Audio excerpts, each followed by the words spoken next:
Hi, everybody. It's Taylor from Urban Furniture Outlet. Today, we are talking about making effective follow-up calls to customers that have completed sales orders with us, meaning that they've already picked up or they've already delivered. So a lot of times we kind of forget to do that extra follow-up after we've completed a sale. But I think that it's really important if we look at it in terms of us nurturing that relationship to hopefully earn future business or referrals. So I think it's important for us to make these contacts with customers as that last touch point between you and them of the sales process. So before we get ready to contact our customers who've had delivery this week or last week, we first want to take a second to just be prepared.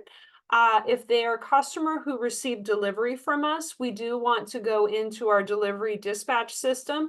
We want to review any pictures that might be there, any notes from our delivery team, just to make sure that before we contact the customer, we know of any potential service issues or we feel rest assured that everything went smooth.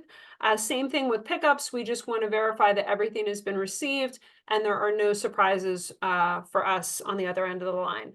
The other place we want to look in green boards to see if the customer has already contacted us or if there's any other things that we need to address with the customer before we call.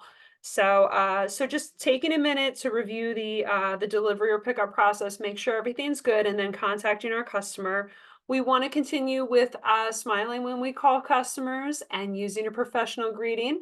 So, hi, Mrs. Smith. Hi, Mr. Owen. This is Taylor from Urban Furniture. I saw that you had delivery this weekend. So excited for you. How did everything go for you? You know, and then just being ready to listen and hear how everything went. So when the customer's talking, you want to be an active listener. You want to repeat back any information that you might need to clarify, especially if there's a service-related issue. You want to be taking notes and understand exactly what happened. Don't worry about those types of issues happening. I've had salespeople in the past who don't like making these follow-up calls because they're worried that there's going to be a problem. Most of the time, there is no problem. We sell good quality furniture. We have an amazing delivery team. So most of the time, everything goes smooth. And the customers genuinely appreciate if you're calling them to, again, thank them for doing business with us and making sure that everything's cool. So don't go into it with a negative. Don't go into it worrying about a problem. Yes, sometimes we do end up getting, feedback when we call customers, but most of the time, everything's amazing, everything's good, and they're just going to appreciate that you were just friendly and you're following through to the finish line. So don't worry about it. Just have a good attitude and call your customers. Ask for pictures. So again, like if you've been on that furniture shopping journey with them, like you're all curious like I am. Like you want to know what it looks like in the space. They had some purple polka dot wall and this going on and that going on. So don't be shy, ask them to send you pictures of the final product. A lot of customers, they love to brag on their home and they will send you products pictures. So if they are going to send us a picture, like we prefer to not have like kids and people in it, just so that if we are going to share it on social media or anything, we're not exposing anybody. But definitely don't be shy about asking for pictures. And if they do send you stuff with people in it, don't worry about it. It's just for you to enjoy and see and tell them how fabulous their home looks. So next piece is to ask for future business. So, I'm so glad that everything worked out for you. It's been such a pleasure working with you. Please, keep me in mind if you ever need anything in the future. I know you said, next room's probably going to be the bedroom, but you're not going to do that for a while. So maybe I'll follow up with you like later in the year and like try to get permission to make a future contact. Like, yeah, I'm going to wait for my tax money to make that purchase. And then you put a reminder in your follow-up green board that you're going to contact them around that time. So tell them how much, you rely on word of mouth business. So, I would really, if your friends come over and they love your set as much as I think they will, if you don't mind, if you can refer them to me, if people are looking for furniture, I really appreciate that. We rely on word of mouth. So if you know anybody that's looking for stuff, send them my way. Like I would really appreciate it. People like helping people. They like referring people.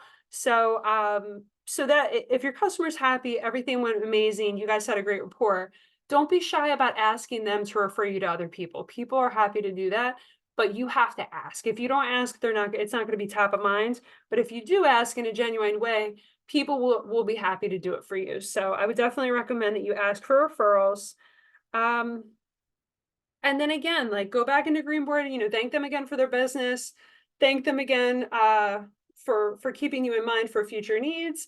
And then make sure that you notate things in Greenboard so that if there was a comment about a future thing that they might need at a future time, that you schedule yourself to follow up with them so that you can have a future relationship with them. So again, these follow-up calls, they're great for referrals. They're great for just solidifying that relationship that now this is not just a one and done. Now you are their furniture person. So the next time they need a mattress or they need this or they need that, or their sister or brother or cousin needs something, go to Taylor, go to Urban. She's going to take care of you. So you want to look at this as not completing a sale. You want to look at this as the beginning of a future relationship. So I think that that's the important way to kind of look at some of these phone calls. And definitely with your customers that you know that you were a rock star and you went above and beyond and everything was amazing. These are the ones that you want to make these calls. The other last little tip that I would add is um, nobody loves doing these follow-up phone calls with customers. Some of them they're hotter leads, some of them they're not. So I would start my day just by doing some of these happy follow-up calls with your customers that you know everything's cool with before you get into the ones that maybe you didn't close or maybe you're not so sure about. Because that'll just put you in a good mood because when people are telling you how amazing you are and how amazing their house looks, it's going to make you feel amazing too. So thank you guys for all your efforts. You're doing great. This was your review of following up with your completed sales. Again, being prepared, professional greeting, being an active listener, asking for pictures, asking for referrals, and keeping that communication open for future opportunities with that customer. Thank you guys so much for joining us today. This is Taylor signing out.